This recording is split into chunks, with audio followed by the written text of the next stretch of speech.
Welcome, welcome. Boy, it's so, you guys here on time, it's a miracle.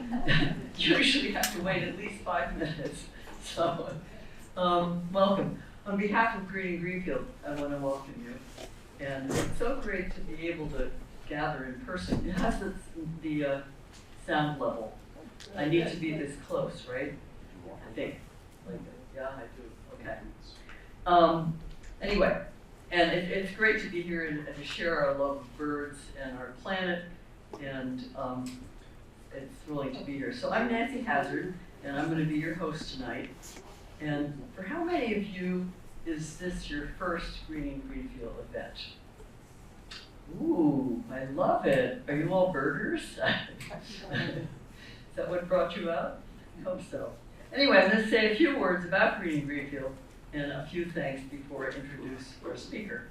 And she will speak for about 45 minutes, and then there will be Q&A after that. First, a few housekeeping things.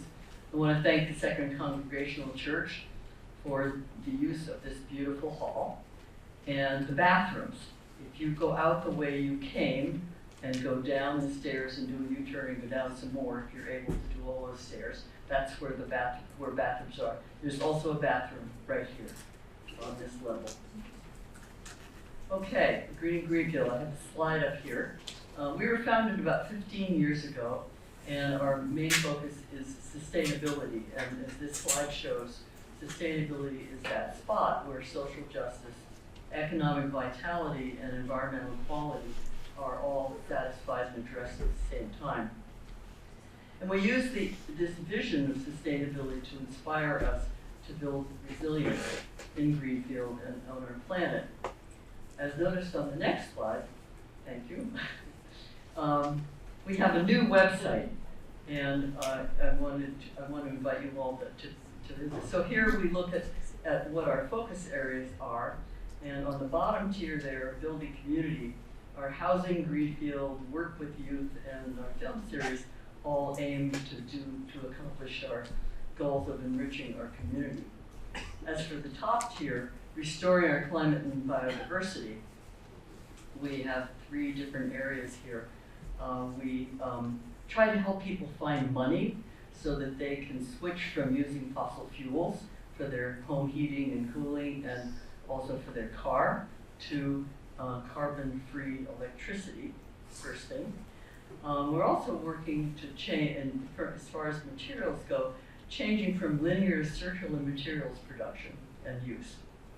And then finally, by protecting the environment, and one of the things we do is we've been engaging in the Connecticut River Dam relicensing process, and then we've been building native habitat, which is what we're talking about tonight. I'd like to introduce some people who I worked with, who've been working on this with me. Dorothea Satirza, you guys could wave, I don't even, oh, there you are. Elizabeth Erickson and Mary Westfall, who have been working on this particular project on restoring nature. And I'd also like to introduce a couple people at the registration area, some that you met coming in, Evie Heineman, Carol Letson, who was maybe up here for a while, over there now, okay, and Emily Green, who was at the door, for helping, and Louise, and for helping with all the logistics for this evening. So, thank you all. Okay, tonight, that brings us tonight.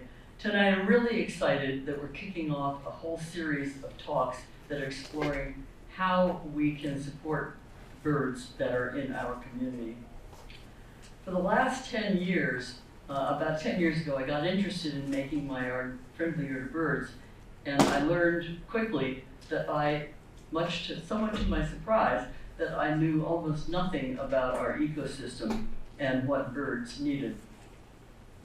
So I'm thrilled that Dr. Martha Gach is with us here tonight to talk about putting all those puzzle pieces together, and especially talking about how to choose bird-friendly plants that attract birds and meet their needs. Martha is recently retired from Mass Audubon, where she worked for many years throughout New England. She's an ecologist, an environmental educator. She's an avid birder, and she built several wildlife gardens and managed habitat at the Broad Meadow, I can't read my own handwriting, right? Broad Meadow Brook Wildlife Sanctuary in Worcester. I want to thank Martha for coming to talk with us from her new home in southern Maine to share with us her love of birds, and especially her fascination with tracing the connections that link plants and animals. Martha, thank you. Please join me in welcoming her.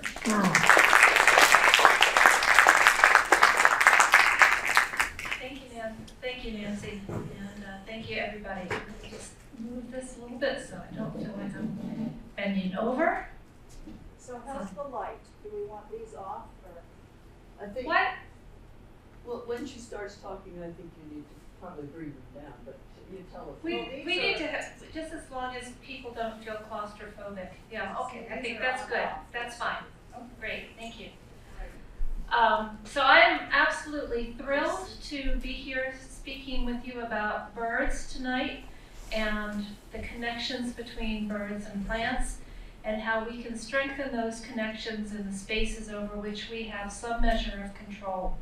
So the goal of this talk is to appeal to you no matter whether you only have space for a patio, pots on a patio, or whether you're involved in greening a community park, or you have a backyard, or you have 20 acres of forest that you can control. The goal is to lay down some principles that you can take away to start transforming your own spaces to be more beneficial to the birds. And as Nancy mentioned, I was with Mass Audubon for many years, have led many bird walks over that time, and had lots and lots of opportunities to notice what the birds were doing, how they were doing it, and where they were doing it. And a lot of things have come together in this day and age to help us know that we need to pay more attention to how to support our birds. For example, we know that we have lost about 3 billion birds in the past 30 years. We aren't really sure why. We can guess at some things, probably chemicals, development, things happening in other parts of the world, climate change with the stronger storms, etc. But we know that the birds need our help. So I'm absolutely delighted to be here with you today and to talk about that. Go ahead, Nancy. Thank you. So here's what we're going to do. We are going to spend a couple of minutes just rejoicing in birds and the amazing creatures that they are. And then we're going to talk about using your space or seeing your space as bird habitat. And the 3 components of habitat are food, water, and shelter, or space. So we'll look at that from a bird perspective, and then talk about the physical structure of landscape and why that is important to the birds. We'll talk about seasonality, supporting birds in all seasons, and then we will take it home with native plants. And if you don't know what native plants are, you will by the end of this talk. So, here's our beautiful northern cardinal, yay. What is it that makes something a bird and not a worm or an opossum? What's special about birds? They fly. They fly. So do bats. And not all birds fly. Penguins don't fly. Emus don't fly. Yeah, feathers. Feathers, okay. And they sing. And they communicate, for sure. Okay, go ahead and hit the button. Oh no, that means my animations aren't going to work. Oh dear. Oh dear, okay, not fun. All right, go ahead, back, please. Go back, no, go back. Okay, there we go. Okay, so they have feathers and beaks. Beaks, nobody mentioned beaks? They don't have teeth because teeth are heavy and it makes it harder to fly. And they have wings. All birds have wings, whether or not they use them to fly, some of them use them to swim. So but birds are the only creatures that have feathers. That's the takeaway. Okay. Birds are incredibly social.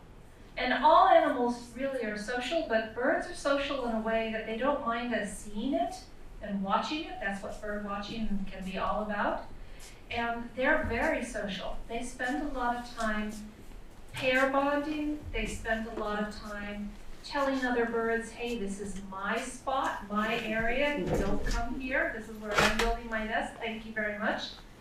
They spend a lot of time wooing and courting. And they spend a lot of time raising their families. Many birds, not all of them, but many, exhibit incredible parental care. The babies are born, in many cases, naked. They cannot thermoregulate, so the mother has to incubate them. And mother birds have a special spot on their breast to incubate the birds where there are no feathers. During the breeding season, that's called the brood patch. And they spend a lot of time feeding those babies. And in some cases, keeping the nest clean. If you have ever watched a robin's nest, and you'll notice that the parent birds, every so often will fly away with something white in their beak, and then they'll drop it away from the nest. They are cleaning up the fecal sacs. So the babies poop in a sack, and the mama bird or the father bird takes that sack and takes it far away from the nest so that the predators can't hone in on the smell and find the nest. In my case, in my backyard, they carried it away to the roof of my husband's shed, which was festooned with baby robin droppings. Some birds migrate. They travel the world. Birds link continents. That yellow warbler that you see in spring and midsummer has come here from Cuba or Ecuador, where it will return in the fall to spend the winter, and then come back the next spring flying thousands of miles. Think of the incredible physical endurance that's needed to make that journey. There are little teeny tiny birds that weigh 5 paper clips, and they fly for 3 days nonstop over the Gulf, without nonstop, day and night, to get to where they're going, the tip of South America. So incredible, incredible travelers. And even many of our waterfowl may not go all the way to South America, but they'll head down the coast, or they'll go out to sea and spend the winter. The black ducks that are inland in the summer will be out along the coast in the wintertime. So many birds make these regular trips. And then we have the birds that stay year-round, like our black-capped chickadees, and our cardinals, and our titmice, and our crows, who you should be seeing on a fairly daily basis. All of those birds, whether they are world travelers or whether they are residents, need safe spaces. They need habitat. And so let's consider, what is a habitat?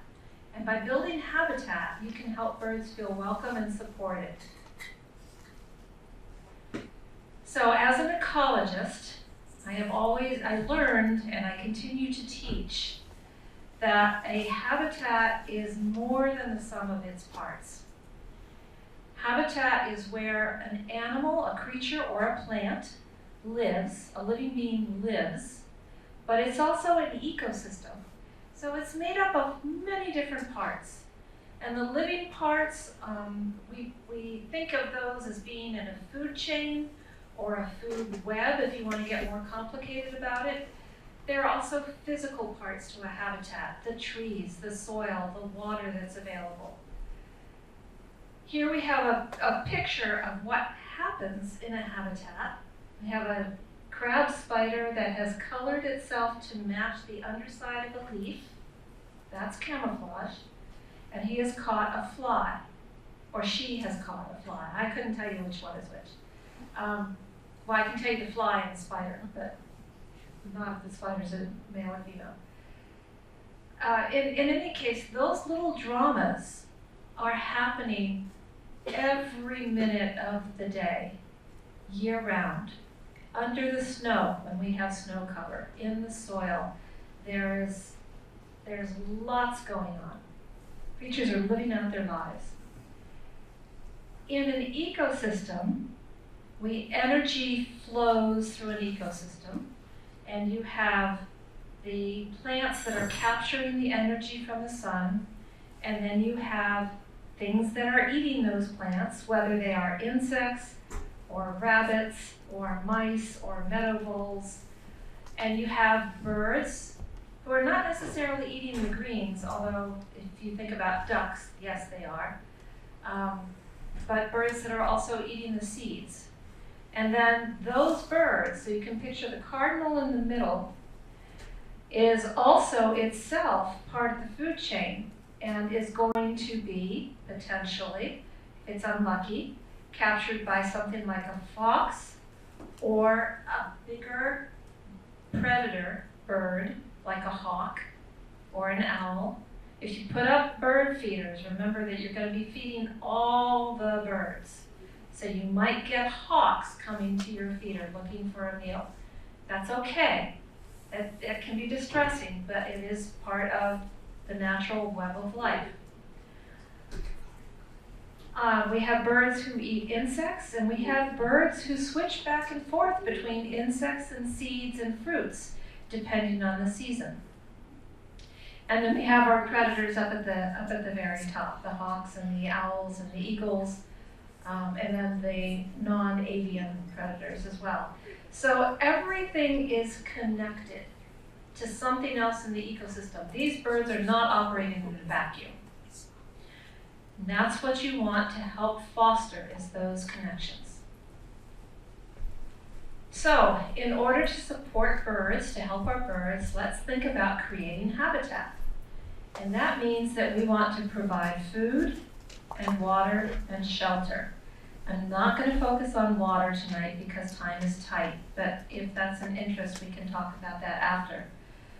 This chickadee is feasting on a berry of a staghorn sumac. Raise your hand if you have sumac in your life. Lovely. That's great. That is a winter food source for the birds. They typically won't go after it until about now, January or February, because those flowers lack water. They're a little bit astringent. They're not a preferred food source. They want to get the better food sources first, but when those run out, they will take advantage of the sumacs. Next. So here's the easy way to provide food, right? Easy, also can be expensive. It can be a hobby that you just dive into, or maybe you put up one feeder and that's enough. My father had 11 feeders in his backyard. I counted because as he aged, I got to help him fill them. But he had one for every kind of bird, and that's what this model is. It's got peanuts for the blue jays and the crows. It's got, that looks like a bark thing where you might put suet or peanut butter on the side. There's a tray which is preferred by birds such as cardinals and the blue jays who would rather not perch and pick little seeds out of things. You can go hog wild with seeds, and that's well and good. We also know that that can have a downside. If you have a rodent problem, rats are attracted to birdseed. So maybe that's not, maybe you want an alternative to that. And that doesn't really mimic a natural ecosystem, a natural habitat. That's just providing the ice cream truck for the birds. I'm not saying it's a bad thing, but it's not the only way. So birds without access to feeders are looking for other kinds of food sources.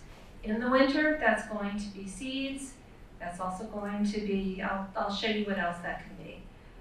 But in the summer, we have fat, juicy caterpillars, we have katydids, we have dragonflies, we have all sorts of insect life And it turns out that the larvae, the caterpillars, the larvae of butterflies and moths, are really preferred food for baby birds because they provide water, they provide protein, they provide lipids, fat, that helps baby birds grow. And here we have a tufted titmouse with a beak full of caterpillars. That bird is not gathering caterpillars for itself because it's got a whole slew of them. That bird is getting ready to take those caterpillars back to its nest to feed its nestlings. There you go. It's not the same bird, by the way. But imagine being faced with those hungry mouths how many times a day? So when you're building habitat, you want to provide food that fits the seasons. And insects, like caterpillars, are very important in the time period when you're raising babies. But there is also food that's needed to keep the adults going as well. So think about providing food, having food available in all seasons. Here we have a Baltimore Oriole on an apple tree. You may know that Baltimore Orioles love oranges and grape jam. So they seem to be attracted to sweets. And flowers have that nectar that also draw in insects. So an oriole can eat flower nectar, but is also trying to source insects from the same place. And then hummingbirds, of course, on the bee balm and similar flowers. So just a couple of examples of seasonal food, spring and summer. Next. But you also want to think winter. And if you're a birder, you might know that if you want to see goldfinches or pine siskins or other kinds of finches, you want to look for stands of birch because they seem to be attracted to those particular trees. And one of the reasons is that birch trees have these very fine seeds that ripen, if you will, in the winter and blow off and disperse in the winter. But before they blow away, they're jam-packed and concentrated. It's like a little mini bird feeder right there on the tree. So birch trees are wonderful for goldfinches and any kind of finches. And then as a garden practice, you don't want to clean up your garden if you have one in the fall. You want to leave the seeds and the stems on. I know it doesn't look tidy, but nature is not an inherently tidy place because the wildlife, it's a seed source for them. And I took this picture in 2015 when we were having that winter with the incredible snowstorms. And this was the morning after one of those snowstorms. And the birds had just decimated, I don't even remember what plant that is, a couple of different plants in our gardens. And you could tell that they gravitated to that food source. And the lovely person that I had dinner with this evening, I noticed that in their yard, they have also left the seeds, and there were a lot of tracks around those plants that had the seeds on them. So that's your winter bird feeder. Next. So that's food. Think seasons. Now for shelter. Why do birds need shelter? They need shelter from predators. Remember those hungry hawks that are going to sit and watch your bird feeder, and other predators. Or sometimes just to get out of the wind. So even in the wintertime, it's nice to have some shrubs, some conifers, a place where birds can feel safe and protected. And if you do put up a bird feeder, you'll probably notice that you have more luck with birds coming to it if it's near a shrub, rather than if it's in the middle of a field, very open, because the birds feel more protected. They can make short flights out to it and back to land on a perch nearby. Next, please. But birds also need shelter, a structure, places to put their nests. And these robins have found a nice place in what's probably a small balsam fir tree, taking advantage of that that little crook between the branch and the main stem. Next. And this time of year, it's very easy to find where birds have nested because the leaves are gone. The leaves are on here, you never see these nests. But here we have two different goldfinch nests, and one is in a very shrubby area. Goldfinch can nest, 3 feet off the ground, but I've also seen them in street trees a little bit higher up, maybe 12 feet up or so. So if you drive down the road and there are goldfinch there, look for the nests. All sorts of nests are apparent in this time of year. This is when you see the Baltimore Oriole nests. You suspected were there in summer, but you could never find them because they were so well hidden. And then we can use plants to create this physical structure. This house is so well screened, they've got a lovely privacy hedge made out of different kinds of conifer trees. And they're planted fairly close together, so they're a happy little forest. But notice that there are different heights and different shapes, as well as the different species of trees. So you have variation in here. So different kinds of birds can find the place where they feel most comfortable. And you can create that simply by looking at what a tree is going to mature into, what it's going to look like. Also notice that we have a little bit of lawn, but not too much. We have shrubs that are low to the ground and a ground cover. We have medium-sized trees, and then we have the taller trees. And at certain times of the year or year-round, you might find birds perched up at the tip of the very tallest trees, and they're singing at the top of their lungs because they want to be seen, they want to be heard. So adding that variation in structure allows birds to find the spot that's comfortable for them. If you appreciate spring blooms, I thought this was a beautiful picture. It probably is a gorgeous place for about 3 or 4 weeks. I'm not sure how many of those are native, but I chose this picture because, again, it shows the different levels. It shows trees that are not all of them. I think I see one conifer in them as well. But just to show you that you can achieve that layered look and have visual interest as well. And this is a picture of the education building at the Nature Center where I was in Worcester, Broadmeadow Brook. It's a Mass Audubon facility.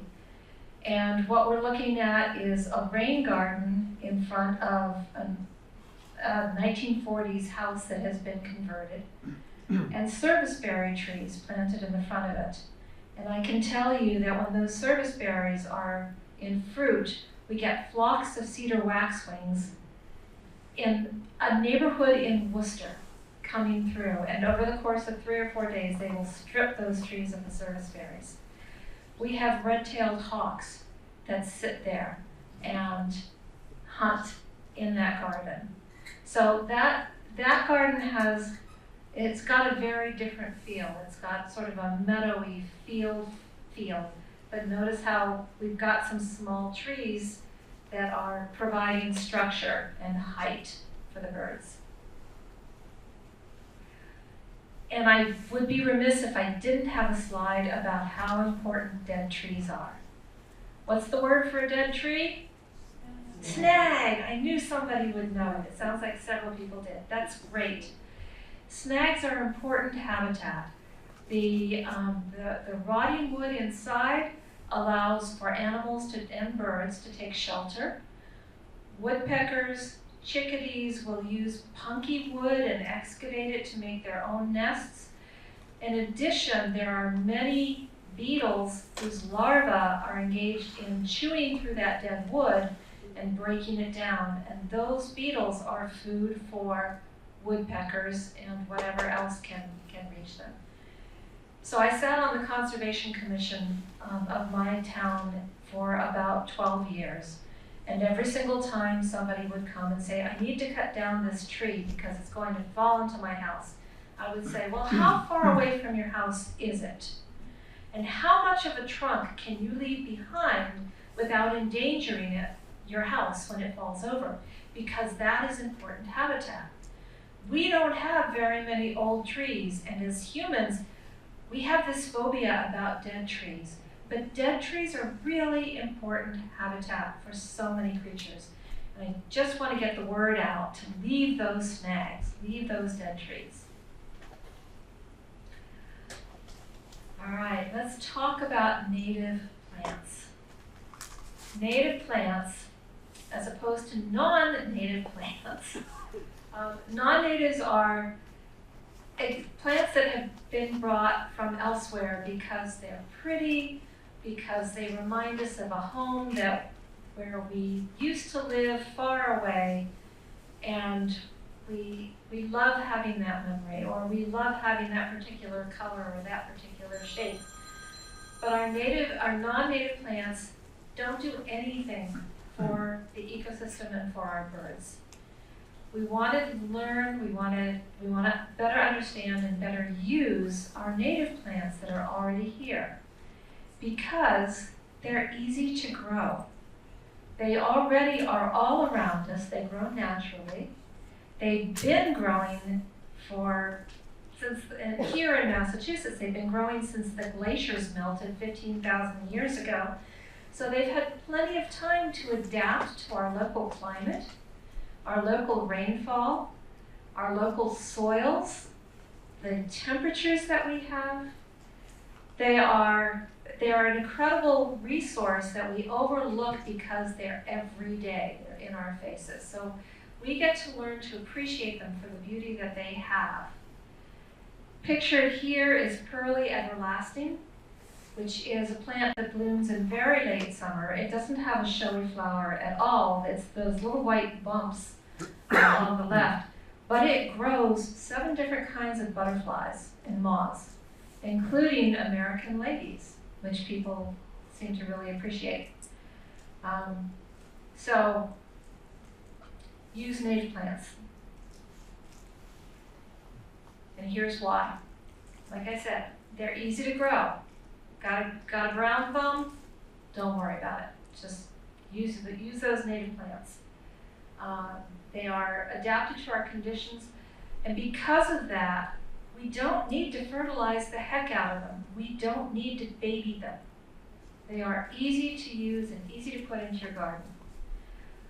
But they also, people who have studied how many insects and what kinds of insects grow on native plants versus grow on the exotics that we bring in, native plants host about 29 times the number of insects, the different kinds of insect species, than non-native plants do.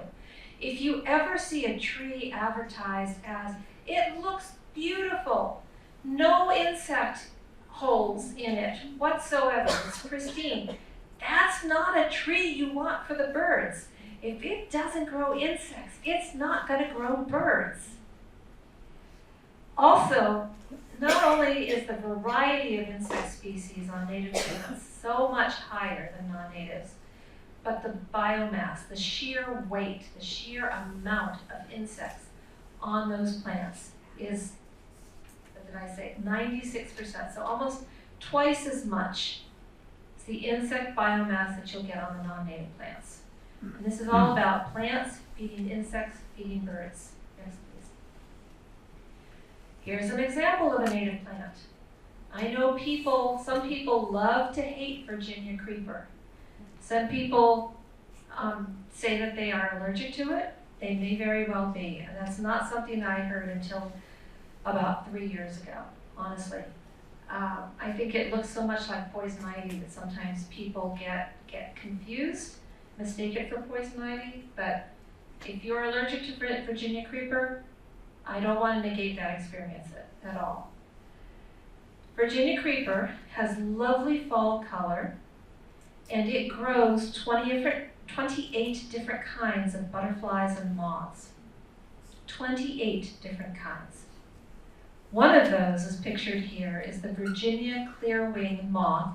It doesn't look like much, but it's on the right-hand side, but I think you have to really look at it up close to appreciate it. It's got those beautiful white tipped antennae and a blue body and glistening wings. And it also hosts something called the Virginia creeper sphinx. Sphinx moths are some of our bigger moths, and they're quite gorgeous as well. The middle picture in there, which is so tiny, I apologize that it's so tiny on the screen, shows you the little tiny caterpillar grubs that are inside the woody part of a Virginia creeper vine. I have watched chickadees, black-capped chickadees, closely going along the woody vines of a Virginia creeper, and they're examining each little crack and crevice. They're looking for those little grubs, and that's a tasty little snack for them in a Virginia creeper. Next, please. You can see this chickadee has a little tiny caterpillar in its beak, and it's not much. It takes a lot of caterpillars to feed a chickadee, but it's there. So native plants are growing insects. Next, please. Next. And insects are feeding our baby birds. That's the connection. Take nothing else away. Native plants grow insects. Insects feed baby birds. Next. How many insects do we need? Doug Tallamy, who some of you may have read and who I'm going to reference later on in the talk, has done research and found that a growing chickadee family needs 6,000 caterpillars to make it to fledging.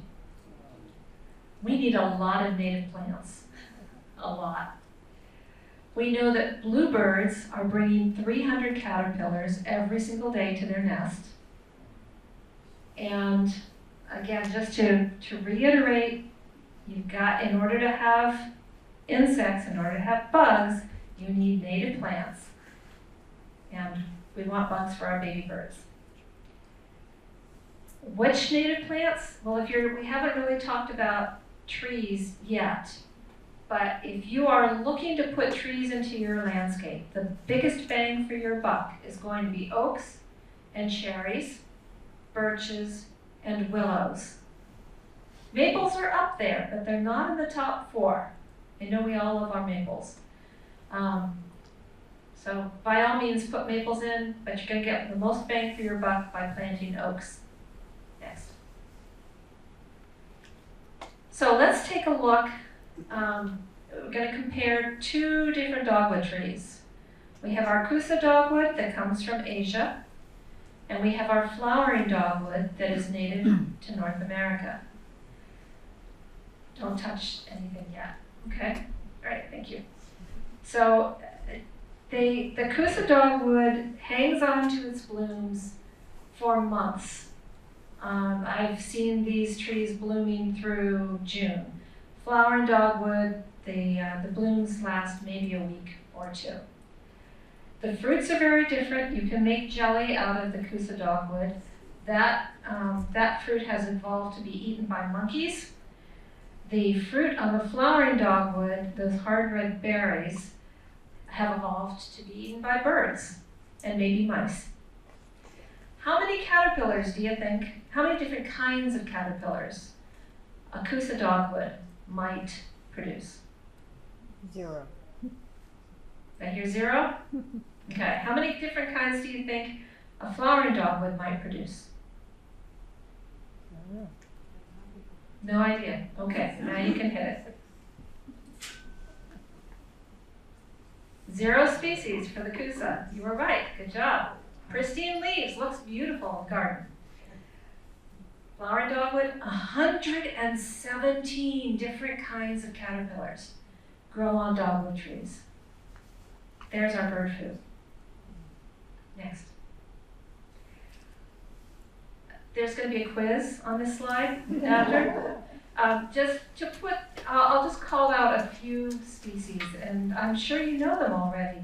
If you're thinking about shrubs, blueberry, spice bush, winterberry, ninebark, chokecherry, and there are many different kinds of dogwoods, shrubby dogwood, tree dogwood. Any of the natives are good. For flowers, blue flag iris, penstemon, wild bergamot, the milkweeds, boneset, Joe Pye weed, ironweed, cardinal flower, asters, and goldenrod for fall color, and then pearly everlasting. So this picture shows the wild bergamot, that's the purple.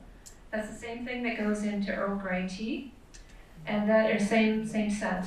And then in the back is Rudbeckia, so the brown-eyed Susans, which I don't think I have on the list. And then we don't want grasses, so for ground covers we can use things like any of our native grasses and sedges, little blue stem or Appalachian sedge. We can use violets. There's a butterfly whose caterpillar eats violets. Barren strawberry, tea berry, are some of the others as well. Okay. And there are some pretty pictures of native plants to show you how beautiful they are. Here's our blue flag iris on the left, our red columbine in the middle, and something called spotted bee balm on the right, which the pollinators, the bees, absolutely love.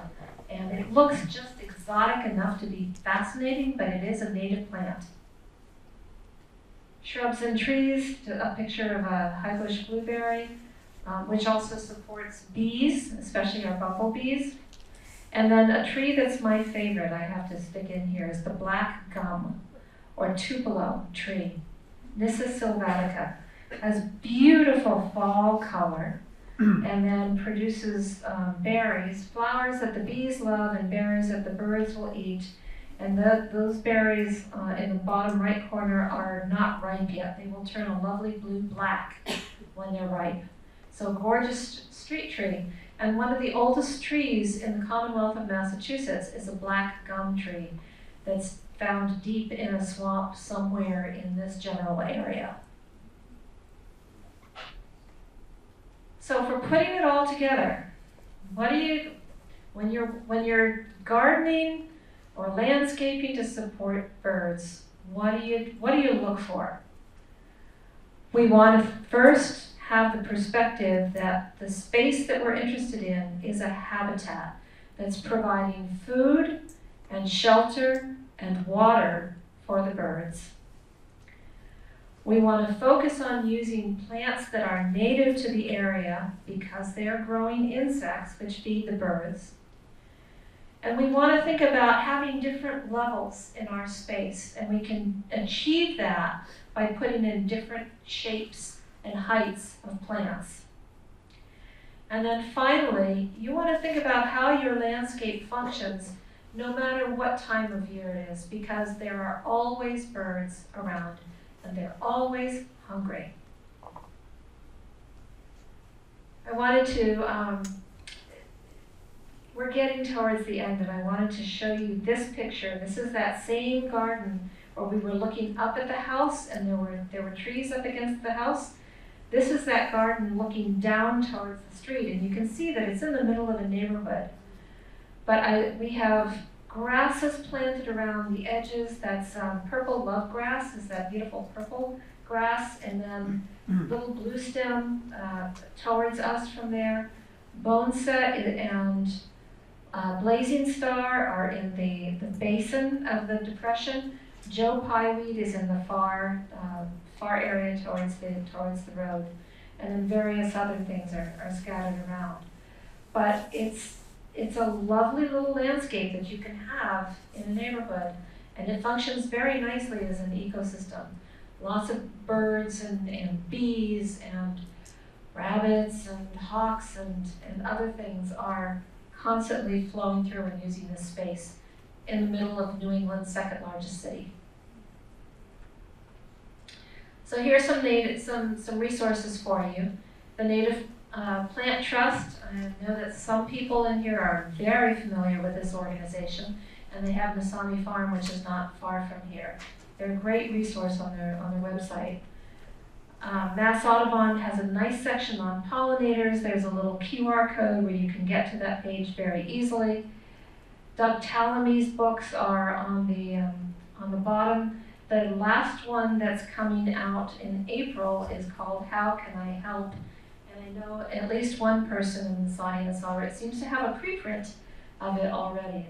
So find them and talk to them. Doug Tallamy is the University of Delaware professor who has really discovered the benefit of native plants, done a lot of research on it, and has become the most vocal advocate I know for including native plants into our landscapes. He has some amazing ideas that's totally worth going into. And then at the top, I left it for the last, but it's also that thing at the right-hand side, is this really nice resource called the Native Plant Finder, put out by the National Wildlife Federation. And if you type in your zip code at the top, it will give you a list of groups of native plants and tell you how many different kinds of butterflies and moths feed on them. So if you're looking for bang for your buck, that's a good place, or just even ideas, that's a good place to start. The Native Plant Finder. Next.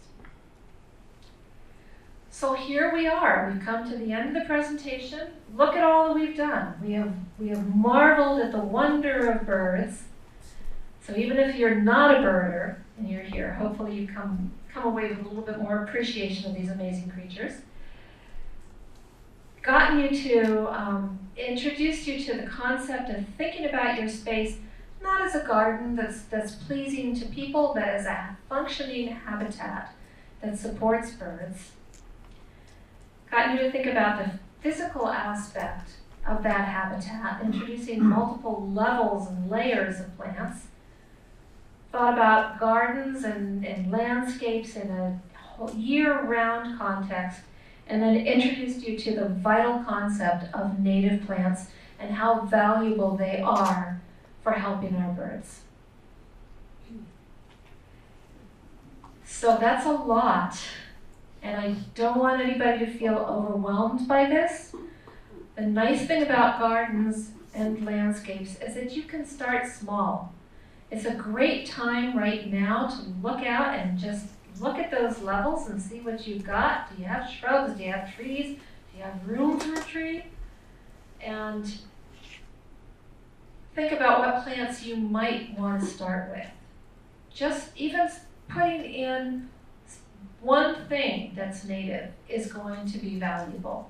It's going to draw pollinators, it's going to draw butterflies, it might draw, if it's the right one, it might draw caterpillars, and you got your bird food right there. In all of that, think about native plants as the most valuable things you can add to your garden. And Mr. Owl will thank you, Bart Owl. Okay, and that is my talk. Thank you very much. Here's my email if you want to get in touch with me. Thanks for doing the lights, Mary. And thank you so much, Martha. That was fabulous.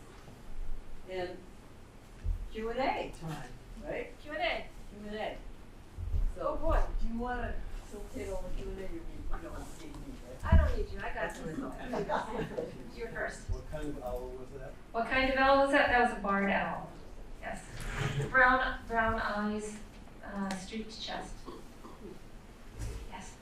Oh, I noticed the one thing you skipped over on the PowerPoint is water. Yes. Can you say why you skipped it, or? I skipped it because I was asked to speak about plants, Okay. and I can have a lot to say, and I'm trying very hard to keep this to 45 minutes. But water, right now, I can just say that water is an important part of the landscape, especially in winter, because water is very hard for birds to come by. It's all around us, but it's frozen. So, in your landscape, look for a nearby water source. If there's a nearby stream or a pond, birds can often take advantage of that. If not, that's when you can put up a bird bath. And if you have the opportunity to create a heated bird bath in the winter so that birds have availability for water, that's important. Birds can get water from their diet, but seeds contain very little water. So if they're eating insects, they can get water from that, but otherwise they need a water source. And that can be as beautiful as a fountain that you spend $200 on at the bird store, or it can be something as simple as an overturned garbage can lid and maybe mounted on an old tomato cage so that it's up off the ground. Yes, in the back. Yes, what are some of the best plants for like patio or deck? The best plants for a patio or a deck are the ones that you're going to be able to take care of. So things, if I don't know how big a pot you're thinking of, but you can put shrubs in a pot and move it around, especially if it's on wheels. But anything that I would say winterberry would be good because that's a hard one to kill. That's a shrub. And then any kind of native flowers, but I would say asters, for example, because they're beautiful color and you can get different kinds of asters that bloom at different times. Yes? With bird food circulating, does it really stand out and encourage birds to come to the feeders? That's a great question, thank you. She asked if bird flu is circulating now, and so is it a good practice to put up feeders and encourage birds to come to them? It's a complicated answer. So far, the bird flu is in waterfowl, and waterfowl that seem to be located near poultry operations. So it could be in the domestic poultry and then those birds are picking it up. It does not seem to be in wild songbirds yet. And I don't think anybody knows whether that will happen or not. We always advocate to clean your feeders, if you can, once a week or once every 2 weeks. Rinse them out with a mild bleach and water solution. It's not just bird flu that circulates, there are other infectious diseases, and it seems like there's always something every winter or every other winter that's going around. So the best practice is good hygiene around the feeders. We don't need to worry about taking our songbird feeders down at this time.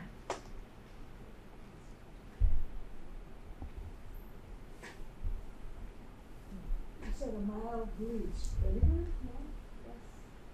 I have always heard chlorine bleach. I don't know that vinegar has been, you could look it up and see if they recommend, but a 1 to 10 solution of bleach, so very mild. Elizabeth. Do you have recommendations for what type of, I noticed some of your pictures that had levels, were demonstrating the different levels for conifers, and I understand that there are a lot of difficulties with different native conifers, and I wondered if you have recommendations for which ones. Recommendations for native conifers? Well, when you say difficulties with them, Diseases, the hemlock. the hemlock adelgid, yeah, I would not recommend hemlocks because you'll probably lose it, unfortunately. But I don't know that, I think pines are still, the white pines, are they still, I think they're still okay. I know that they don't like road salt, so that's a consideration. Any of the spruces, the Virginia, the cedar, eastern red cedar. Yeah. I'm sorry, There's a blight with red pine, there's a blight with red. husband says. Yes, there is a blight with red pine, and the foresters are advocating taking out all the red pine while the lumber is still valuable. But I don't think red pine is native to this area anyway, so let's forget red pine. Maybe pitch pine. There's more pitch pine than native than we had originally thought. Yes. I'm wondering how you can keep cats out of your yard. How to keep cats out of your yard. Talk to your neighbors and ask them to keep their cats inside.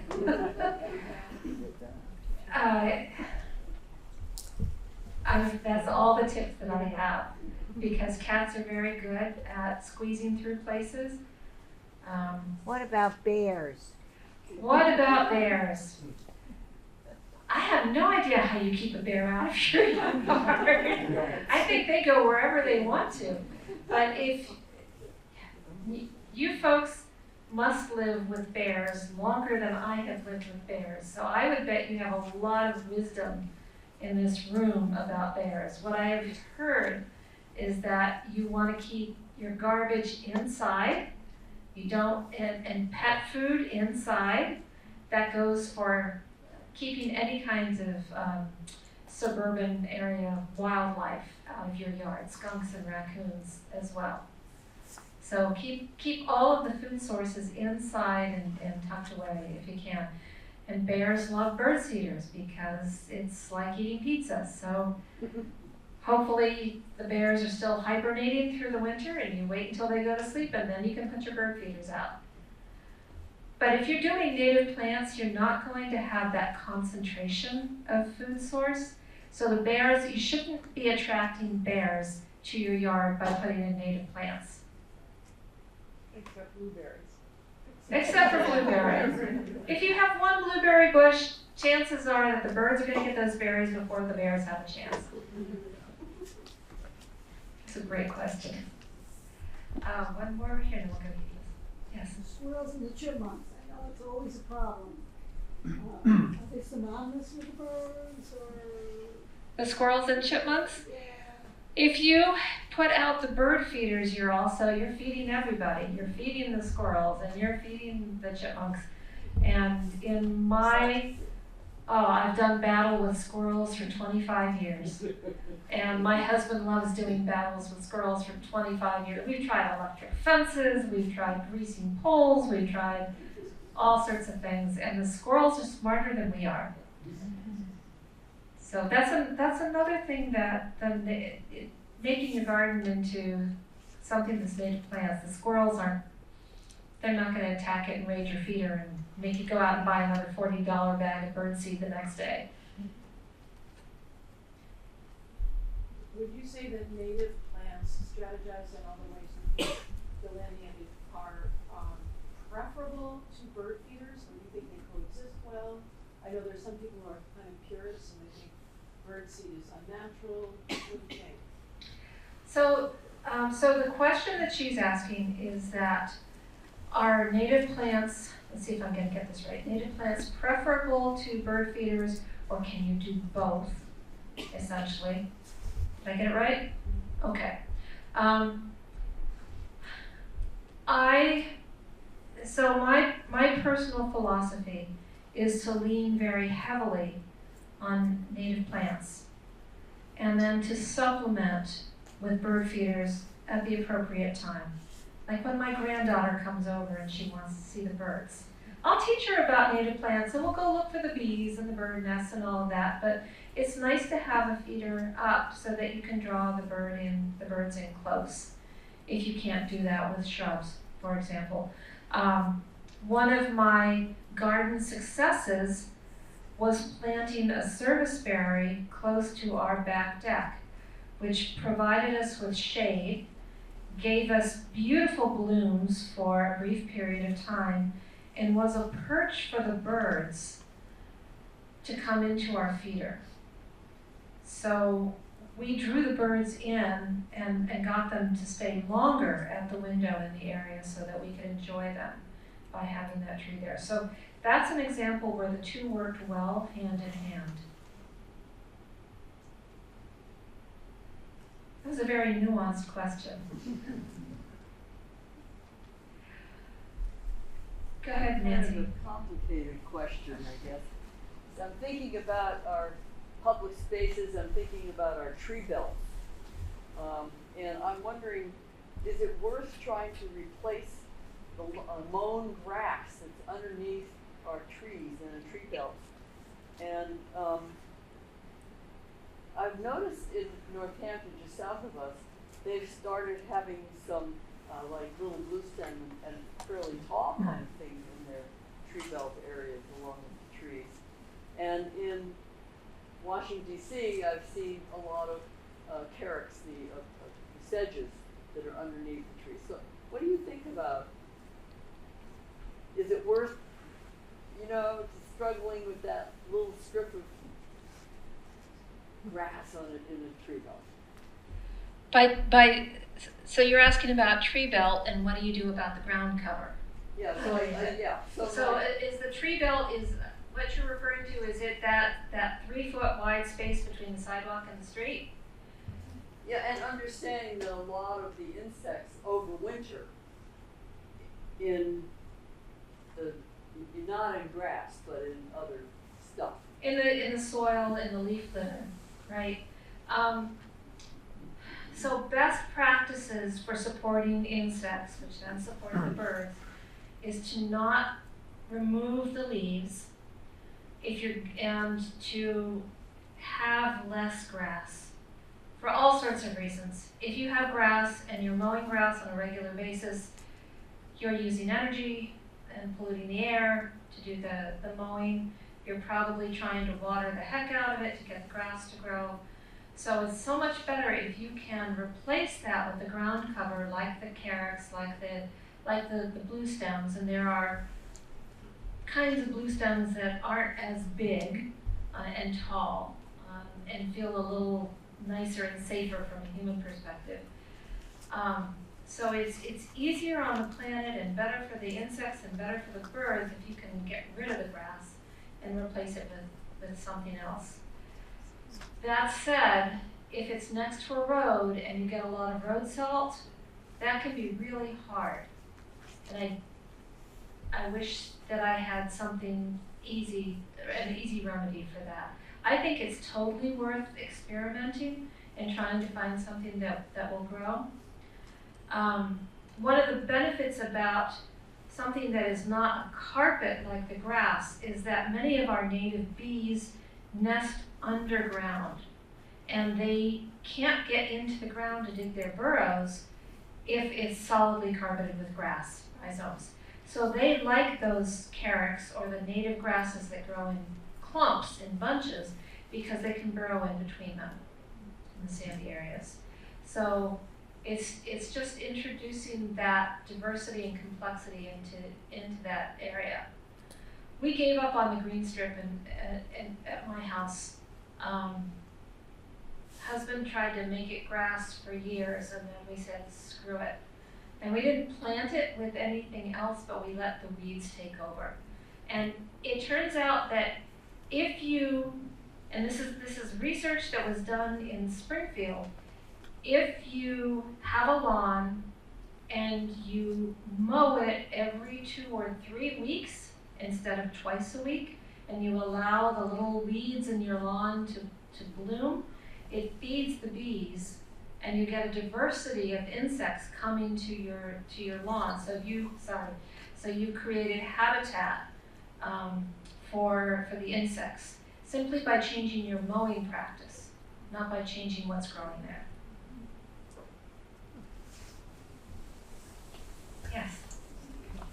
The Virginia creeper. I always rip it off my trees because I'm afraid it's going to choke the trees like bittersweet does. Is it okay? It's not going to.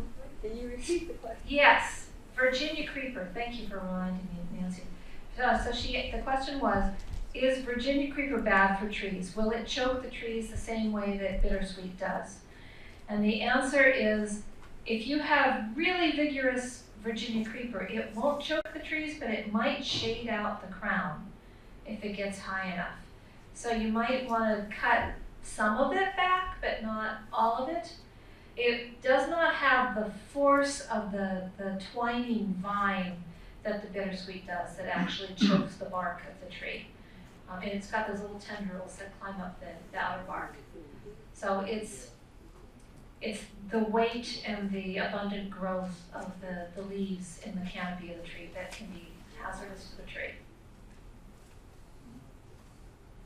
Yes? There are plants that we see all the time that are not native. like Queen Anne's lace, for example.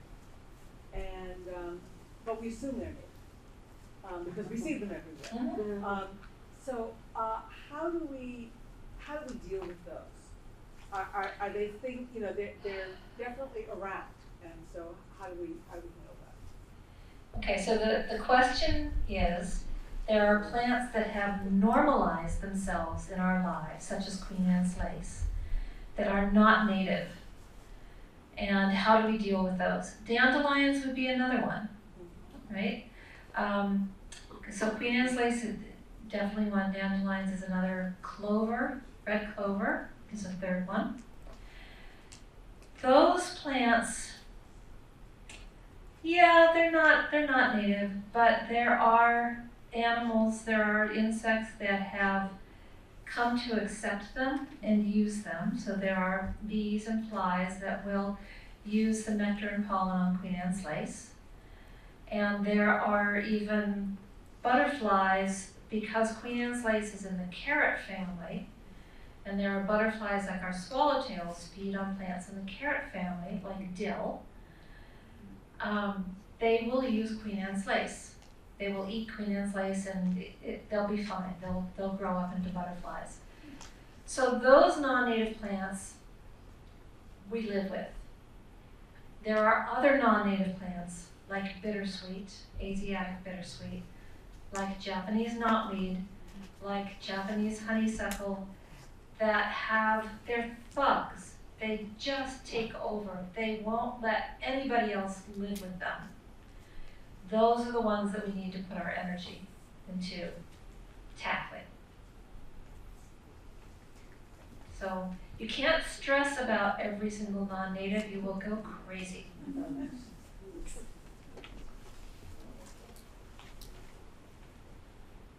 I think that might be it, Nancy. Questions, have we? No? We've been sitting here for an hour. Maybe some more will surface.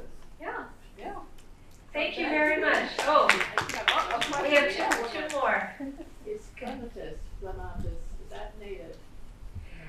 There are many clematis that are not native. There's at least one that is. It has small white flowers, and I'm not going to remember the name of it right now. But we do have a native one. Virgin flower. Speaking of the ground covers, Virgin bower. the ground cover, I saw this on Long Island, it was slightly warmer environment here, but low growing white clematis on the ground, it's just beautiful. And so that's another possibility. It is, yes. Thank you for bringing that up. Maybe that's the native one. I think it is. I thought I saw one. Okay, Elizabeth, yes. My question is a silly one. Has anybody studied how birds with these little beaks can get 6 or 8 little caterpillars in their mouth, their beak at once? So the question is, how does a bird get with a little tiny beak, get 6 or 8 caterpillars in it? Well, the beak on a titmouse is not that little. If you look at it, it's fairly long and sturdy, so they just line it up. My favorite image with birds gathering food is an Atlantic puffin. Yes, they go out and get the little tiny fish for their babies, and they line them up, and they'll go head up, head down, head down, in that beautiful multicolored beak. And they know how to do it. Aren't birds cool? One more in the back, yes. Speaking of native, non-native cattails, are they any use to insects? Because they're a native, and they're a welcome native, I believe. And purple loosestrife is overpowering them, unfortunately, and that's an invasive. Yes. So the question is, do cattails, which are a native species, have any use for insects? And the answer is yes, because they're flowering heads. I'm sure there are insects that eat them. There are caterpillars that eat lily pads and live underwater, for crying out loud. So I'm sure that there are insects that feed on the leaves of cattails, but their flower spikes also produce copious amounts of pollen.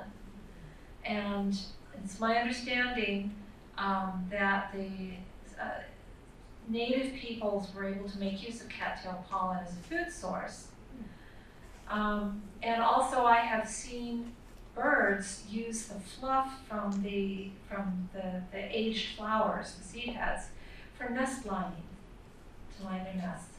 So lots of good use of that. The purple loosestrife that's a complicated story as well. We have weapons for that. We have little beetles that will eat the purple loosestrife. But you have to put the beetles where the purple loosestrife is, and they have to take off. It's been effective in controlling some populations of purple loosestrife in central Massachusetts, and I haven't seen it come back. It will knock it off to about 10% of what it was before, so it no longer overpowers. It's just part of the ecosystem. Bees and butterflies love purple loosestrife flowers.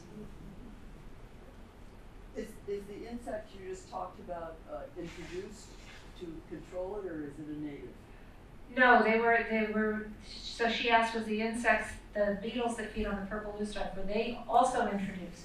And yes, they were introduced after 15 years of research at the University of Rhode Island, where they have an invasive species center to make sure that they were not going to do further damage to our ecosystem if we let them out in the wild.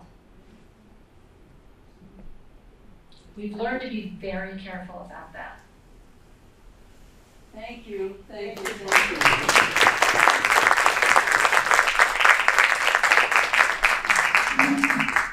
Okay, one little PS on the actually the purple loosestrife issue.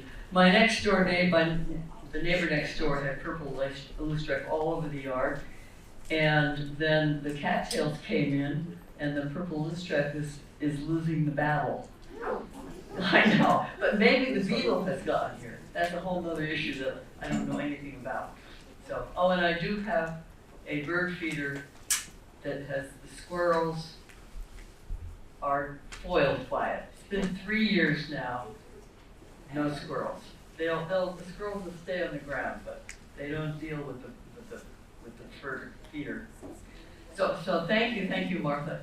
And I want to you mentioned Doug Tallamy and Doug Tallamy's book, and I'm curious about how many people are familiar with the Homegrown National Park. Have any of you heard of that effort? Well, quite a few of you. That's great, because that is something that is from Doug. That was his vision, and he was. Let's see, what do I want to say about that? Something. Well, I think I can't remember exactly right now, but I wanted to say a little bit more about Greening Greenfield and our next talks. And in addition to these talks that we're doing, we also offer opportunities to plant in our public spaces. And also we have invasive clipping parties for invasive plants in our parks. And in the evaluation form that's on the seat, there's an opportunity to sign up for those if you're not already involved. Our next talk will be next month on Monday, February 24th, and you'll be getting an announcement about that soon. Our speaker is going to be Pat Sarantino, who's a naturalist who lives here in Greenfield, and she's going to talk about what we can do to help the birds to be safe and healthy in our community, and how small actions can result in big outcomes. And I'm also looking for some thoughts about, we've been looking at several possibilities for March and April, and I'm interested in your thoughts. So we've talked to some local birders about having them come and talk about their yards and why they have planted what they have planted. So the idea is that maybe each person would come with some slides, and they would talk for 10 or 15 minutes, and then we'd have a collective Q&A. And I want to get a sense of whether you like that idea, or might you prefer to take a field trip? So who likes the idea of talks from a bunch of different local people? Quite a few, okay. And how about the idea of field trips? Oh, okay, excellent. And how about a little of each? A mixture, why not? So, thank you again, Martha. Fabulous talk, inspirational, so much to think about how we can improve the bird habitat here in Greenfield. And before you leave, please stop and talk with Martha, talk with your buddies next to you and other people in the room, share your stories, and come visit our Greening Greenfield table here. Consider purchasing one of these Planting for Pollinators signs, and now that you have that connection, so pollinators, birds, it's all kind of all in the same picture.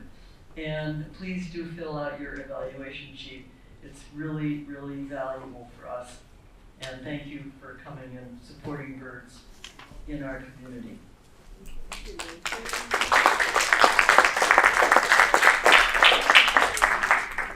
I want to have Doug's the latest book in my hands here, the one that's about to come out. I'd like to tell everybody about on February 13th, Greening Greenfield is showing a film, Eating for Tomorrow. And it's going to cover how our eating habits make a huge difference on the environment. Hope you can all come. It's going to be at the Lava Center at 6 o'clock and it's free. Did everyone hear that, or should I repeat it? Repeat it. Repeat it, okay. Let's see, you have all the details. Oh, there's the sign right there. Eating for Tomorrow, a film. And it's going to be, well, come look at that. It's got the details of the time and the location. And thank you, Emily. And so it's talking about the impact of the food that we eat on the environment. And maybe, Emily, you want to say a few words? Or yeah. Anyway, it's not, I haven't been sitting with all you guys who've been choosing this film, so I don't know all the details. But thank you, thank you.